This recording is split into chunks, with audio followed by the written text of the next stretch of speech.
और मूलतः महादेव से दया मांगनी होगी। आप लोग तो नमः शिवाय करते नहीं होंगे? कोई करता है नमः शिवाय? कौन आदमी नमः शिवाय करता है? हाथ उठाओ तो। अरे साला सब झूठ बोलता है।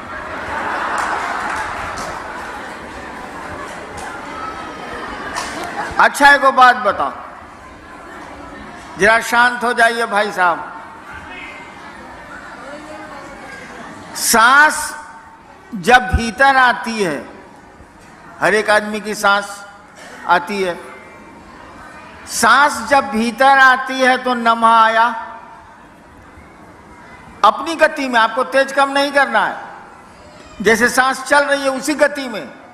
सांस जब भीतर आई तो नमः आया, सांस जब बाहर गई तो शिवाय गया। इसको रोज कौन कौन दुइये बार करता है, एक बार करता है? कौन करता है? सब करबे करता है। अच्छा गिराइए, धन्यवाद भाई, करते हैं तो। सांस प्रश्वास पर नमः शिवाय करते हुए महादेव को याद करिए। आप 2 मिनट से ज्यादा नहीं टिकिएगा, बाजार में मन चला जाएगा, इधर उधर मन चला जाएगा। नमः शिवाय को आपको टुकड़े टुकड़े में करना है सांस पर। एक बार किया 5 बार, 11 बार से ज्यादा मत करिए। फिर 2 घंटा के बाद 2 बार कर लिया, फिर 3 घंटा के बाद 1 बार कर लिया। ऐसे ऐसे करके उसको टुकड़े टुकड़े में सांस पर, ऐसे ऐसे सांस मत खींचिएगा प्राणायाम की तरह। जैसे सांस चलती है उसी तरह से नमः आया, शिवाय गया। उल्टा भी मत करिएगा, नमः ही भीतर जाएगा, शिवाय ही बाहर जाएगा। उल्टा मत करिएगा, इसको करिए। करना चाहिए आपको, सोने के पहले जरूर करिए, जागने पर कोशिश करिए कि हो जाए। होता तो नहीं है, साली चाय याद आती है, चाय शिव तो याद आते नहीं है।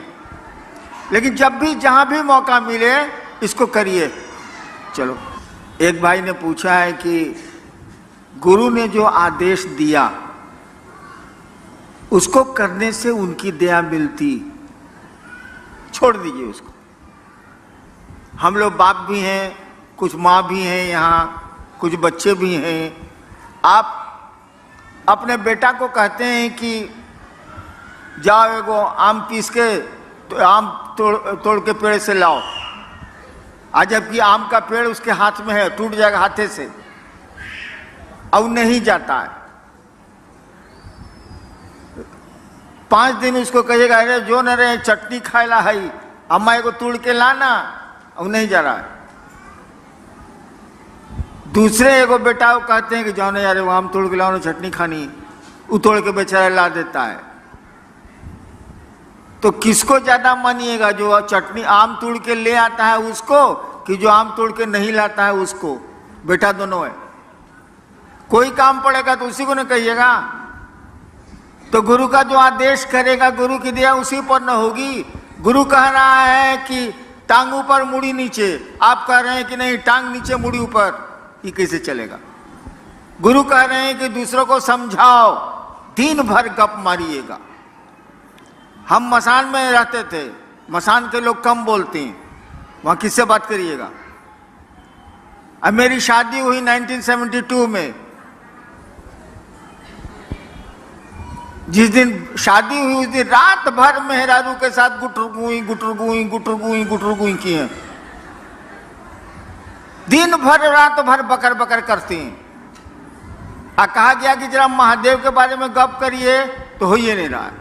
ये बदमाशी नहीं चलेगा ना, कैसे चलेगा? गुरु आदेशित कर्म करिए, किसी के भी आदेश पर काम करिएगा। एक सुन लीजिए, एगो किरानी को हम बदल दिया पटना से सहरसा, एक किरानी का तबादला कर दिया पटना से सहरसा।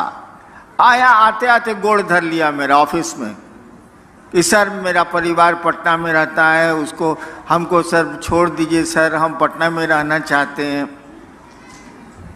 हम 2 रुपया पॉकेट से निकाला, उसको दिया, कि जाओ सामने पान की दुकान है, सचिवालय के बाहर पान ले आवे वो। अब वो कहे कि जीना जब तक मेरी बदली रोकिएगा नहीं हम कुछ छोड़बे नहीं करेंगे आपका गोड़। हम कह रे ये 2 रुपया ले आ, पान ले आ। नहीं लाया वो, मेरा गोड़ नहीं छोड़ा। 6 साल तक उसको सहरसे में रहना पड़ा, पटना वापस नहीं हुआ। साला मेरा आदेश है पान लाने के लिए, तो साला मेरा गोड़ धरे हुए। ठीक है, तो गुरु का आदेश नहीं मानिएगा, कहिएगा नया महादेव को। एक आदमी हमको बोला कि ना आप आरती करते हैं ना कुछ करते हैं। हम कहे बाबू सुनो, बाप जब घर में आता है तो बेटवा आरती करता है कि बाबूजी जय जगदीश हरे, ओम जय जगदीश हरे। नहीं ना बाबूजी को करता है, माई को करता है ना, कहाँ करता? अगरबत्ती दिखाता है, ओम पिताजी नमः, ओम पिताजी नमः दिखलाता है। तो महादेव को आरती करेंगे तबे खुश होगा वो। आए बा, महादेव को अगरबत्ती दिखाएंगे तबे प्रसन्न होगा वो प्रसन्न तब होगा जब उसको आप अपना समझिएगा। अपनापन का जब अपनेपन का जब भाव आवेगा ना, तब वो प्रसन्न होगा। ये आरती अगरबत्ती से क्या प्रसन्न होने जाए? ठीक है ना से हाँ ठीक है, चलो एक अच्छा काम है करते हैं, लेकिन कोई जरूरी थोड़ी है। गुरु का जो आदेश है वो तो करना ही चाहिए। वैसे अगर आप संस्कृत समझते हैं तो जान लीजिए, शिष्य शब्द बना है संस्कृत में शस धातु से। शिष्य शब्द जो बना है वो शस धातु से बना है संस्कृत में। उसी से बना है शासन, उसी से बना है प्रशासन, उसी से बना है अनुशासन, और उसी से बना है शिष्य। शिष्य शब्द का अर्थ होता है जो अनुशासित होने योग्य हो। शिष्य शब्द का ही अर्थ होता है जो अनुशासित होने योग्य हो, यानी गुरु जो कहते हैं वो करने लायक हो, वही चेला है। तो गुरु का आदेश तो हमको आपको करना ही पड़ेगा, और तभी उनकी दया मिलेगी। नेक्स्ट, जब हम शिव को पूजा करते हैं तो गुरु बनाना जरूरी है, कृपया हमें समझाएं। जब हम शिव की पूजा करते हैं तो गुरु बनाना जरूरी है, हमें कृपया समझाएं। वही हाल है। महादेव तो बाबा है भाई, शिव तो कहा जाता है चंदा मामा सबके मामा, शिव घर घर के बाबा। बाबा तो है वो, और बाबा की संपत्ति में पोते परपोते लकड़ पोते जो कहिए सबका अधिकार होता है कि नहीं होता है? भारत के कानून, विश्व के कानून में तो है। बाबा की संपत्ति में सबका अधिकार है, ये तो हमको आपको मालूम है। तो हवा माँ शिव की, पानी उसका, धरती उसकी, पेड़ उसके, नदियां उसकी, समुद्र उसके, हम उसके। तो संपत्ति का भोग ले रहे हैं, संपत्ति भोग रहे हैं। लेकिन बाबा की संपत्ति में पोती का अधिकार है, लेकिन बाबा के ज्ञान में पोती का अधिकार है? जरा बता दीजिए। पोती बैठी हुई है ना मेरी। बाबा की संपत्ति में भारत का कानून इसको अधिकार देता है। मैं स्टेट ही रहा हूं। गर्भ में अगर बच्चा है, मां के गर्भ में अगर बच्चा है, तो उसको भी संपत्ति का अधिकार है, कानून है ये। इनको तो हमारी संपत्ति में अधिकार है, लेकिन जब तक ये ज्ञान लेना नहीं चाहें, क्या इनको ज्ञान हमसे मिलेगा बाबा से? गधा के गधा रह जाएंगे। तो शिव से जब तक आप ज्ञान नहीं लेंगे, जिसने सृष्टि बनाई है, जिसने हम सबको बनाया है, जो रख रहा है, जो तोड़ रहा है, जब तक ज्ञान नहीं लेंगे आपको ज्ञान नहीं मिलेगा। संपत्ति तो भोगे रहे, हवा उन्हीं की है, हम भी उन्हीं के हैं, पानी भी उन्हीं का है, सूरज भी उन्हीं का है, बादल भी उन्हीं के हैं, सब कुछ तो उन्हीं का है, उसी परमात्मा की सृष्टि है। तो हम लोग भोग तो रहे हैं संपत्ति, लेकिन ज्ञान को भोगने के लिए, ज्ञान में हिस्सा लेने के लिए हमको आपको शिष्य की मानसिकता में जाना होगा और उसी सत्ता को, उसी शिव को अपना गुरु बनाना होगा, ताकि ज्ञान में भी आपको हिस्सा मिले। संपत्ति में तो हिस्सा मिला हुआ है। नेक्स्ट, गुरुर ब्रह्मा गुरुर विष्णु गुरुर देव महेश्वरा, इसमें तो सभी को गुरु बोला गया है, तो महादेव ही हमारे गुरु कैसे हुए? क्या? गुरुर ब्रह्मा गुरुर देव गुरुर, हाँ ठीक है, हम समझ गए, आगे पढ़ो ना। इसमें तो सभी को गुरु बोला गया है। ओ अच्छा अच्छा अच्छा। भाई साहब ने पूछा है कि गुरु ब्रह्मा गुरु विष्णु गुरुदेव महेश्वरा में सब देवता को गुरु बनाया गया है, तो शिव को गुरु मानने की जरूरत, सब देवता तो गुरु है ले। भोजपुरी में वो कहावत बा, भक्चोनर हुआ का हो। हाँ, जैसे मैं आया, इस हॉल में आया तो इतनी बत्तियां जल रही थी कि हम चुनहरा गए। हमने कहा बंद करो, मैंने तेज रोशनी में नहीं सूझना, भक्चोनहर। अरे भैया वो संस्कृत है, उसका अर्थ ठीक से लगाओ ना, उल्टे कर दिया। गुरु ब्रह्मा यानी गुरु ब्रह्मा है। साला संस्कृत में इसको 0 आया होगा परीक्षा में। गुरु ब्रह्मा है। ब्रह्मा माने सृष्टि की को उत्पन्न करने वाली शक्ति, जिसको ब्रह्माणी शक्ति कहते हैं, उसके धारक देवता को ब्रह्मा कहते हैं। यानी गुरु के पास वो पावर है, वो शक्ति है, जिससे वो सृष्टि की उत्पत्ति ईश्वर जो करते हैं वो गुरु के पास भी है। गुरु विष्णु यानी गुरु विष्णु है, वैष्णवी शक्ति जिससे पालन पोषण संसार का होता है, उसके देवता विष्णु कहे जाते हैं। गुरु के पास यह भी पावर है जो विष्णु के पास है। गुरु देवो महेश्वरा, वो जो ईश्वर हैं, जो महेश हैं, चीफ कंट्रोलर हैं। महेश का मानी होता है नियंत्रक, वो भी गुरु को पावर है। यानी नहीं रहेगा तो आज जीव को कैसे उसे बनाएंगे। इसीलिए कहा जाता है गुरु ब्रह्मा है, गुरु विष्णु है, गुरु महेश्वर है, गुरु साक्षात परमात्मा है। भाई तो पूरा ट्रांसलेशन है कि उल्टी दहलोस, सीधा उसका अर्थ यही होता है, उल्टा अर्थ मत लगाइए। संस्कृत है और ये तमिलनाडु में तो संस्कृत मूल भाषा है, किसी से पूछ लीजिए। सिर्फ सस्य बगिया का फूल तो नहीं बन सका, लेकिन आपसे प्रार्थना है कि आप अपने चरणों के धूल तो कम से कम बना लीजिए। अच्छा, एक भाई ने कहा है कि शिव शिष्यता की बगिया का फूल तो मैं नहीं बन सका, आप अपने चरणों की धूल हमको बना लीजिए। हम तो अपने सारा धूरी हैं, हम हमारे पाँव की धूल लेके क्या करेंगे।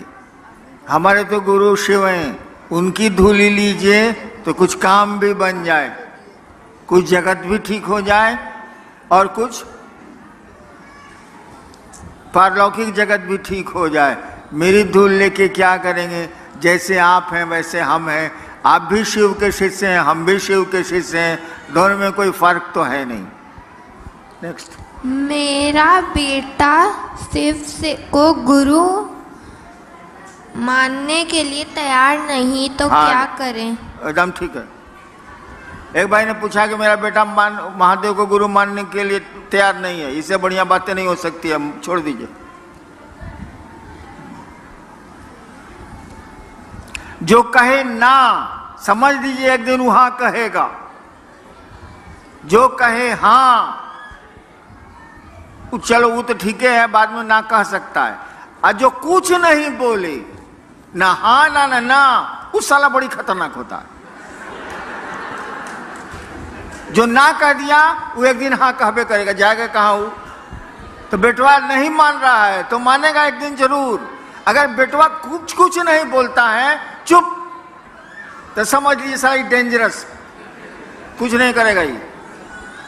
चलिए, सिर्फ गुरु हैं ये समझते हुए भी मन अपना समझता नहीं है, लेकिन मैं अपना समझने के लिए करने की किसी को ज़रूरत नहीं है। मन समझने के लिए क्या करें? वही 3 सूत्र। आपका मन समझे कि शिव मेरे गुरु हैं, 3 सूत्र ही करने होंगे आपको, और मूलतः महादेव से दया मांगनी होगी। आप लोग तो नमः शिवाय करते नहीं होंगे? कोई करता है नमः शिवाय? कौन आदमी नमः शिवाय करता है? जरा हाथ उठाओ तो। अरे साला सब झूठ बोलता है।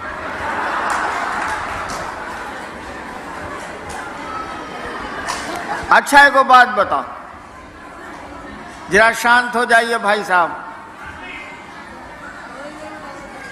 सांस जब भीतर आती है, हर एक आदमी की सांस आती है, सांस जब भीतर आती है तो नमः आया। अपनी गति में, आपको तेज कम नहीं करना है, जैसे सांस चल रही है उसी गति में। सांस जब भीतर आई तो नमः आया, सांस जब बाहर गई तो शिवाय गया। इसको रोज कौन कौन 2 बार करता है, 1 बार करता है? कौन करता है? सब करबे करता है। अच्छा गिराइए, धन्यवाद भाई, करते हैं तो। सांस प्रश्वास पर नमः शिवाय करते हुए महादेव को याद करिए। आप 2 मिनट से ज्यादा नहीं टिकिएगा, बाजार में मन चला जाएगा, इधर उधर मन चला जाएगा। नमः शिवाय को आपको टुकड़े टुकड़े में करना है सांस पर। 1 बार किया, 5 बार, 11 बार से ज्यादा मत करिए।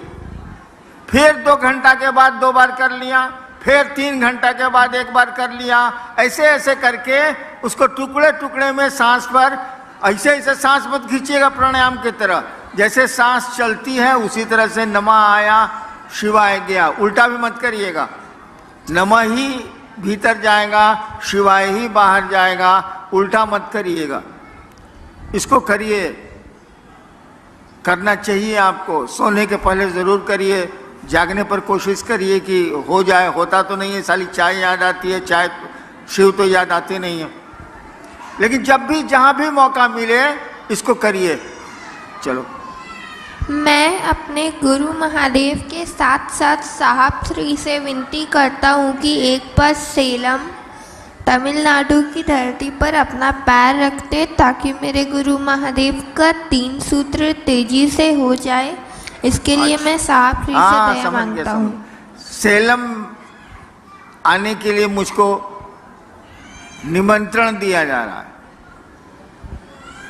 हमको समझ में नहीं आता है कि साला हम 70 साल के हो गए, इस ससुरा सब हम ही को बोलाता है, अपने नहीं आता है।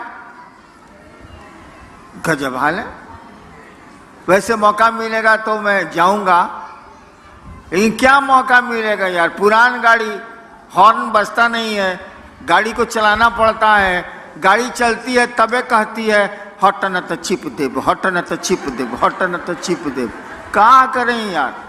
वैसे आएंगे। नेक्स्ट। मेरे तरफ से साहब श्री को जन्मदिन की बहुत सारी बधाइयाँ। आप बहुत लंबे समय तक हमारे बीच चमकते रहे, ज्ञान की रोशनी की तरह। शिव गुरु से यही मेरी कामना है। ठीक है, समझ गया समझ गया समझ। किसी भाई ने मुझको जन्मदिन की बधाई दी। आप एक बात जान लीजिए कि जब मैं पैदा हुआ था वो बहुत घनी अंधेरी रात थी। सुबह पैदा हुआ और रात में दिवाली मनाई गई थी। दिवाली के दिन मेरी पैदाइश। रोशनी तो जल गई शाम में मेरे पैदा होने के बाद, लेकिन मैं अंधेरे में पैदा हुआ था। दिन का समय था, 8 बज रहा था सुबह का, लेकिन रात बड़ी काली थी।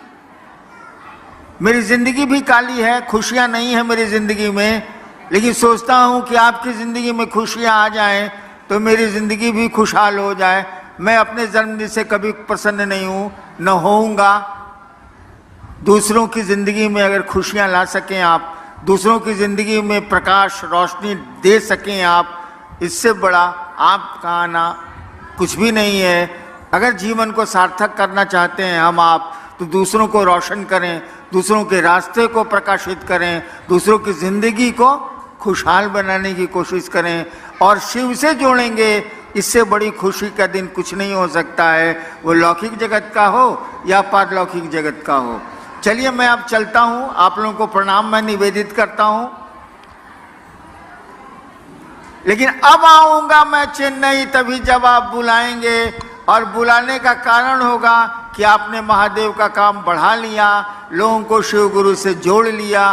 और जोड़िए, हम आपके साथ हैं, वो महादेव भी आपके साथ है। आपको प्रणाम।